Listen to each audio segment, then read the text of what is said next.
नमस्कार प्रेक्षकांनो, ठरलं तर मग मालिकेच्या आजच्या म्हणजेच 11 एप्रिलच्या भागात आपल्याला एक जबरदस्त असा ट्विस्ट पाहायला मिळणार आहे. पण त्याआधी जर तुम्ही माझ्या चॅनलवर नवीन असाल तर चॅनलला प्लीज सबस्क्राईब करा. तर प्रेक्षकांनो, आता आपण पाहतो की प्रतिमा आता रविराजला येऊन म्हणते की थँक्यू हो, तुमच्यामुळे माझ्या मनावरचं दर्पणच गेलं. तर रविराज म्हणतो, अगं थँक्यू काय म्हणते, शेवटी तन्वीसुद्धा माझीच मुलगी आहे ना. तर आता इथे दुसरीकडे प्रिया अश्विनला म्हणत असते, सायली काय नाटक करत होती, डोळ्यातून पाणी काय काढत होती, संसाराचा त्याग वगैरे करायची काय भाषा करत होती. मी तर बाबांचा राग स्वतःहून शांत होण्याची वाटच बघत होते. तर इथे आता प्रतिमा रविराजला म्हणते, वाटलं हे भांडण खरं तर तन्वीमुळे झालं होतं. अश्विनशी लग्न करण्याचा निर्णय तन्वीचा होता. ते तुम्हाला सांगायचं नाही, तुमच्याशी लपवून ठेवायचं, हेही तिनेच ठरवलं होतं. पण तुमचा राग घालवण्यासाठी एवढा मोठा त्याग करण्याची, संसार सोडण्याची तयारी कोणी दाखवली? सायलीने. मनाचा हा मोठेपणा खरं तर तन्वीने दाखवायला नको होता का? तुमचा राग काढण्याची जबाबदारी सायलीची कधीच नव्हती, ती तन्वीचीच होती. इथे प्रिया आता अश्विनला सांगत असते, बाबांचं माझ्यावर इतकं प्रेम आहे ना की ते जास्त वेळ माझ्यावर चिडूच नाही शकत रे. पण सायलीला सगळ्याचं क्रेडिट घ्यायचं असतं ना नेहमी. पण आता ना घरातलेही तिच्या नाटकाला फसत नाही आहेत. पूर्णाजीने बघितलंच ना तिला कसं सरळ केलं ते. तर आता इथे रविराज प्रतिमाला म्हणतो, सायली आणि तन्वीची तुलना करतेस का? तर प्रतिमा म्हणते, नाही हो, पण तुम्ही नेहमी मला विचारता ना सायली माझी एवढी लाडकी काय, त्याचं हे उत्तर आहे. सायली म्हणजे वेगळंच रसायन आहे. मला तर वाटतं मी तिच्या वयाची असताना ना अगदी तिच्यासारखीच असेन कदाचित. आता इथे अश्विनसुद्धा प्रियाला म्हणत असतो, हो बघितलं ना मी, तिला पूर्णाजीने सांगितलं, तू या घरासाठी कितीही काही केलंस तरी परकीच राहणार आहेस. आणि घरच्यांनाही कळतं ग की कोण खरं आहे आणि कोण खोटं. आय होप आता पुढचे काही दिवस तरी ती कुठलाही मूर्खपणा करणार नाही. तर आता इथे रविराज प्रतिमाला म्हणतो, आपल्या रागाचं ओझं इतकं जास्त असतं ना की ते उतरल्यावर एकदम हलकं आणि चांगलं वाटायला लागतं. तर आता दुसऱ्या दिवशी सकाळी सायलीला अर्जुन आश्रम केसबद्दल काही प्रश्न विचारत असतील. ते दोघेही आपल्या खोलीत असतात, बोलत असतात. विलास आणि प्रियाच्या कनेक्शनबद्दल विचारत असतो तेव्हाच तिथे चैतन्य येतो. आता तो त्या दोघांचं बोलणं ऐकत असतो व थोड्या वेळाने मध्येच असं बोलतो, अरे इथे लग्न झालेलं जोडपं बाहेर जात नाही आहे, तन्वी आणि विलास कुठे जाणार आहेत? सायली विचारते, तुम्ही कधी आलात चैतन्य भाऊजी? तर चैतन्य म्हणतो, हे काय आत्ताच आलो, तुम्ही महिपत केसबद्दल रोमॅन्टिक गप्पा मारत होतात ना तेव्हाच. तर सायली व अर्जुन हसू लागतात. तर चैतन्य म्हणतो, अरे लाजा वाटल्या पाहिजेत तुम्हाला, लाजा. अरे आश्रम केस याच्याशिवाय दुसरं काही सुचतच नाही आहे का तुम्हाला? ते सायली म्हणते, चैतन्य भाऊजी केससुद्धा महत्त्वाची आहे ना. तर चैतन्य म्हणतो, सुद्धाचा अर्थ कळतो वहिनी, म्हणजे इतरही गोष्टी महत्त्वाच्या आहेत, म्हणजे एकमेकांना वेळ देणं. तर अर्जुन म्हणतो, अरे केलं ना आम्ही कालच, मिसेस सायलीने इथेच आमच्या रूममध्येच मस्त रोमॅन्टिक कॅन्डल लाईट डिनर केलं होतं. तर चैतन्य म्हणतो, सर्वात आधी ना अर्जुनला असं म्हणतो की तू मिसेस सायली बोलणं बंद कर. अरे तुझी वाईफ किती क्यूट आहे, आणि आता काही ती कॉन्ट्रॅक्ट वाईफ नाही आहे तुझी. तिला घेऊन कुठेतरी बाहेर जा, जिथे आश्रम केस, तन्वी आणि घरातली कामं नसतील. तर सायली म्हणते, अहो मग असा वेळ आम्ही घरातच काढू ना. तर चैतन्य म्हणतो, नको नाही, प्लीज. लोक ना त्यांच्या संसाराला कंटाळतात, मी तुमच्या बोरिंग संसाराला कंटाळलोय. तर आता चैतन्य फोन काढतो व अर्जुन सायलीसाठी मूवी तिकीट्स बुक करतो व म्हणतो, तुम्ही आज दोघंही जाणार आहात मूवीला, हे कन्फर्म आहे, तुम्ही बाहेर जा आणि एन्जॉय करा. तर आता अर्जुन, सायली व चैतन्य खाली येतात. तर प्रिया सगळ्यांना नाश्ता वाढत असते. तर अर्जुन म्हणतो, चैतन्य लास्ट टाईम ना आम्हाला घरातच कोणीही खात नाही असा नाश्ता खायला लागला होता, असं तो प्रियाकडे बघून टोमणे मारत म्हणतो, आज तूही बरा सापडलायस. तर आता ते नाश्ता करायला बसतात तेव्हा अर्जुन म्हणतो, बायको मला आज ना तुमच्याच हातचा नाश्ता खायचा आहे. काय आहे ना की आज खूप कामं आहेत, फूड पॉयझनिंग झालेलं चालणार नाही, असं तो प्रियाची नाश्ता बनवण्यावरून खिल्ली उडवत म्हणत असतो. ते सगळे गालातच हसू लागतात. तर कल्पना म्हणते, अर्जुन तुझे टोमणे आम्हाला कळत नाही असं नाही हा, तन्वीला सतत बोलत राहायची काही गरज नाही आहे. तर प्रिया म्हणते, आई अहो मी नाही मनाला लावून घेत आता. तर अश्विन म्हणतो, तन्वी, तुझं मन मोठं आहे म्हणून तू आता विचार करत नाहीस, पण दादा मी हे सारखं ऐकून घेणार नाही या तन्वीबद्दल.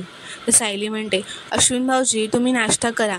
आणि ती अर्जुनकडे बघतच म्हणते, कारण आज नाश्ता मीच केलाय. तर अर्जुन खुशच होतो व जोरातच म्हणतो, अरे वा अश्विन, मग बिंदास्त खा, भरपूर खा नाश्ता. तर आता प्रिया कल्पनाला म्हणते, आई मी आज जरा वेळासाठी माहेरी जाऊ का? आता बाबांचा रागही गेलाय ना, तर त्यांना जरा भेटून येईल. तर कल्पना जा असं म्हणते. तर अर्जुन आता प्रियाला म्हणतो, खरं तर तुला माझ्या बायकोचे आभार मानले पाहिजेत तन्वी, कारण सिनियर तुझ्याशी नीट बोलतोय ना, ते सुद्धा फक्त माझ्या बायकोमुळे पॉसिबल झालंय. तर आता सायलीला अर्जुन असं बोलत असल्याचा राग येत असतो. ती अर्जुनला आता थांबवण्यासाठी त्याचा नाश्ता व टिफिन डब्यात भरूनच त्याचा डबाच आणून देते व म्हणते, चैतन्य भाऊजी तुम्ही निघताय ना आता? तर अर्जुन आता त्याचा डबा घेऊन तिथून निघून जातो. तर त्या प्रियासुद्धा कल्पनाला सांगून तिच्या माहेरी जायला निघते. इथे साक्षीला भेटायला कोर्टात दामिनी आलेली असते. तर आता दामिनी म्हणते साक्षीला की मला तुझ्याबद्दल सगळं माहिती आहे, तेच जाणून घ्यायला, सगळंच माहिती नाही आहे तेच जाणून घ्यायला मी आले. तर साक्षी म्हणते, तुम्हाला हवं ते सगळं विचारा, मी सांगते. ती म्हणते, पण मला इथून बाहेर काढा प्लीज. तर दामिनी म्हणते, विलास मर्डर केसबद्दल आपण बोलूच नंतर, पण आत्ता ही जी शिक्षा झाली आहे त्याबद्दल बोलूयात. हे अथर्व विचारेचं काय प्रकरण आहे असं ती विचारते. तर साक्षी आता सांगते, हा अर्जुन सुभेदार खूप हुशार वकील आहे.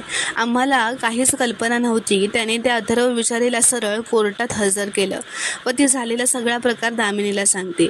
ती म्हणते, मी थोडं खोटं बोलले असेल, पण त्या अर्जुनने तिचा फायदा घेतला. तर दामिनी तिला थांबवतच म्हणते, नंबर 1 म्हणजे माझ्याशी थोडं खोटं, थोडं अर्धवट असं काही बोलायचं नाही. दुसरं म्हणजे कुठलाही वकील आपला गैरफायदा घेत नाही, आपण तो त्याला घेऊ देतो, कारण आपलं असत्य त्याच्यासमोर उघडं पडलेलं असतं. आता हे असत्य लपवायचं असेल तर मला सत्य कळलं पाहिजे, पूर्ण सत्य सगळं सांगायचं मला. कोर्टात काय काय किती वेळेला तू खोटं बोलली आहेस, किती खोटे पुरावे उभे केले आहेस, किती लोकांना पैसे चारले आहेस, हे सगळं सांगायचं. करताना लाज नाही वाटली ना, मग वकिलाला सांगताना पण नाही वाटली पाहिजे. तर आता दामिनी मोबाईलचं रेकॉर्डिंग चालू करते व साक्षीला सगळं बोलायला सांगते. तर साक्षी आता तिला सगळं सांगू लागते की माझा कोणताही सावत्र भाऊ वगैरे नाही आहे आणि मी अर्जुनने कसं ते CCTV वगैरे दाखवून साक्षीला सगळ्यांसमोर कोर्टात एक्सपोज केलं होतं ते सगळं तिला सांगते. तर आता इथे दुसरीकडे अर्जुन ऑफिसमध्ये आश्रम विलासच्या केसबद्दल विचार करत असतो. तो चैतन्याला म्हणतो, तन्वी विलासला आश्रमात घेऊन आली, त्यामुळे ही पॉसिबिलिटी नक्कीच असू शकते की तन्वी आधीपासूनच विलासला ओळखत होती. तर चैतन्य म्हणतो, हो ती असं नाटक नक्कीच करू शकते. तर अर्जुन म्हणतो, ॲक्टिंग? अरे ती किती ॲक्टिंग करते ना, एकदा घरी येऊन बघ तू. पूर्ण दिवस तिची ॲक्टिंग चालू असते आणि पूर्णाजी आणि मम्माला तर तिने चांगलंच इन्फ्लुएन्स केलं आहे.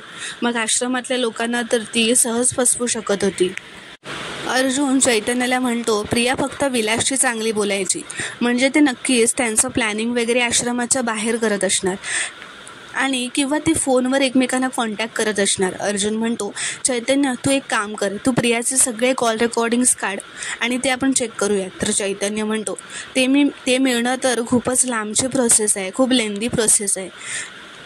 त्यात तन्वीचे वकील आता अजूनही रविराज सरच आहेत, त्यामुळे ते जरा अवघडच आहे. तर अर्जुन म्हणतो, तरीही आपण प्रयत्न करत राहायला हवे, तू अप्लाय कर.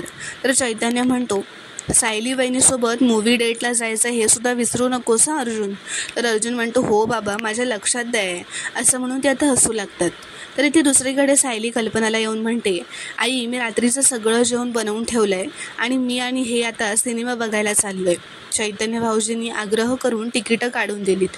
तर कल्पना म्हणते, लग्नाच्या कॉन्ट्रॅक्टची गोष्ट आम्हाला सांगायची नाही आणि सिनेमाला जातो हे सांगून जायचं, बरं चाललंय तुमचं, असं ते तिच्यावर हसतच म्हणते. तर सायली म्हणते, आधी तुम्हीच आम्हाला आग्रह करायचात नाही की बाहेर जा, वेळ घालवा, आणि आम्ही बाहेर जातो हे ऐकून तुम्हाला आनंदच होईल, कारण वरवर जरी राग असला ना तुमचा, तरी तुमच्या मनात असलेली माया कधीच कमी होणार नाही आहे आई.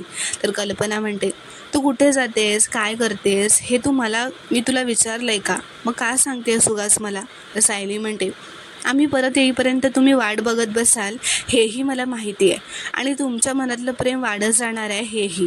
ती म्हणते, मी निघते आता, आम्ही लवकर परत येऊ, तुम्ही नीट जेवा. तर आता इथे दुसरीकडे प्रिया माहेरी आलेली असते. ती म्हणते, मला इतकं छान वाटतंय म्हणून सांगू. मला तर वाटलं होतं की माझं माहेर कायमचंच तुटतंय की काय. तर प्रतिमा म्हणते, पण सायलीने तसं होऊ दिलं नाही.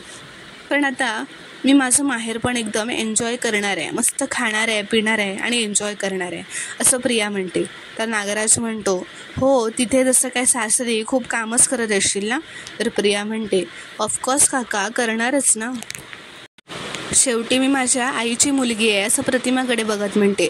तर इथे अर्जुन व सायली आता मूवीसाठी आलेले असतात. तर त्यांना आता पुन्हा त्या सगळ्या जुन्या आठवणी आठवलेल्या असतात, जेव्हा ते लग्नाआधी योगायोगाने त्या थिएटरला भेटलेले असतात. सायली त्या सगळ्या आठवणी अर्जुनला सांगत असते की मी आश्रमातल्या मुलांना घेऊन कसे मूवीला आले होते आणि तिथेच अर्जुनसुद्धा, म्हणजे तुम्हीसुद्धा मला भेटला होतात तेव्हा आपण. तर आता अर्जुन असं म्हणतो की तेव्हा आपण स्ट्रेंजर्स होतो आणि आता आपण नवरा बायको आहोत, असं म्हणून आता ते दोघेही एकमेकांकडे प्रेमाने बघून हसू लागतात. तर मित्रांनो, पुढील भागात आपण पाहणार आहोत की प्रिया रविराजला सांगत असते की सायलीने आमच्या खोलीत तिचा मोबाईल व्हिडिओ कॅमेरा चालू करून रेकॉर्ड करून लपवून ठेवलेला होता. तर आता सुभेदारांकडे एक लिफाफा द्यायला कोणीतरी पार्सल म्हणून द्यायला आलेलं असतं आणि सायली ते घ्यायला दाराजवळ येते. तर प्रिया तिथेच दाराजवळ उभी असते. ती सायलीला आवाज देते व म्हणते, सायली, तू जो कॅमेरा लपवून कांड केला होतास ना, तो मी माझ्या बाबांना कळलाय, सांगितलाय आणि त्यांनीच ही तुझ्या नवऱ्यासाठी नोटीस पाठवली आहे. तर आता विमल सायली व अर्जुनच्या खोलीत येते व एक लिफाफा घेऊन येते व अर्जुन व सायलीला तो लिफाफा देते. अर्जुन तो उघडून बघतो. सायली त्याला विचारते, अहो काय लिहिलं आहे यात. तर अर्जुन म्हणतो, दामिनीने नोटीस पाठवली आहे, उद्या कोर्टात हजर राहायचं आहे. तर मित्रांनो, पुढील भागात आता काय घडणार हे पाहणं खूपच रोमांचक ठरणार आहे. व्हिडिओ पूर्ण बघितल्याबद्दल धन्यवाद. व्हिडिओ आवडल्यास कॉमेंटमध्ये नक्की कळवा व चॅनलला प्लीज सबस्क्राईब करा.